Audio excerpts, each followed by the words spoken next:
Welcome back to America Decides. Thank you for being with us. The bipartisan congressional task force investigating July's assassination attempt against former President Trump is seeking a Secret Service briefing following yesterday's events in Florida.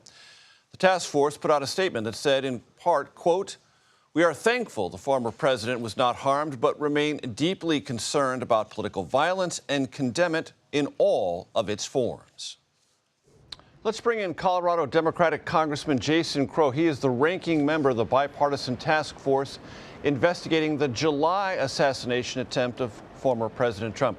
Congressman, good to see you. Will your bipartisan committee expand its inquiry into the events of yesterday in Florida? Well, thank you for having me. We don't know yet whether or not the jurisdiction of our task force will expand. We were convened in July, empowered by the House of Representatives in a 416-0 vote, which actually is extremely noteworthy, that every single member of Congress present and voting in July that day, every Democrat, every Republican voted to create this task force with the specific mandate of looking at the Butler, Pennsylvania attempted assassination.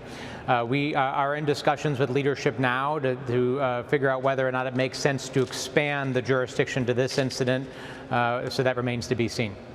What would the terminology you would use, Congressman, to describe what happened yesterday? Well, the FBI is talking about this as an attempted, a potential attempted assassination, I believe. There's a couple of different phrases they've used. It's too early to make that final determination. It appears to be another attempt against the former president, certainly from my perspective. But there is that ongoing criminal investigation by the FBI to make that determination. We have to wait for them to actually do the investigation before we have all those answers. What questions are uppermost in your mind? Well, you look at the incident that happened in Florida, and you also look at the incident that happened in Western Pennsylvania and Butler. What happened in Western Pennsylvania is our committee has done some of this preliminary investigative work, was numerous security lapses and failures, right? There are very clear failures on numerous fronts at the Butler, Pennsylvania rally that led to the shooting of former President Trump.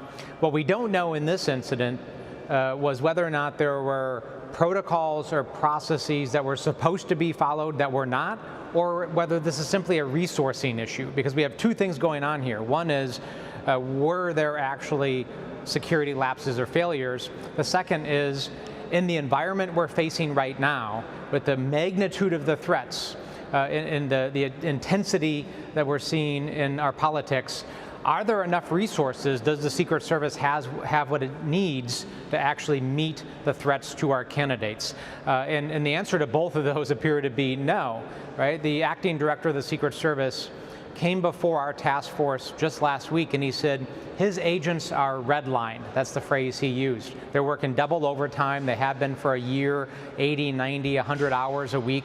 You just can't expect there not to be a breaking point, and for these folks to have the level of acuity they need to perform this essential task if they're working without the proper support. Should there, in this continuing resolution that will inevitably come before Congress in the coming days, be extra allocations for this very purpose, if for no other purpose, to increase the budget for the agency responsible for not only former President Trump, but all of its 40-odd protectees? Based on what I have seen so far in our investigation, the answer to that is yes, that the Secret Service is telling us very clearly that they are overwhelmed, that they're being asked to do things that they don't have the resources right now to do the extent to which they need to. And again, I'm a military guy. I served as an Army Ranger in Iraq and Afghanistan. You just can't ask folks to do 80, 90, 100-hour work weeks, to be deployed constantly without that type of support and expect there not to be a degradation. That's just human physiology, right? So we have to make sure the resources are there, and I will be pushing to make sure that they have what they need. The American people deserve that. They deserve to know, whether you're a Democrat or a Republican, that your candidate, that all candidates are properly protected.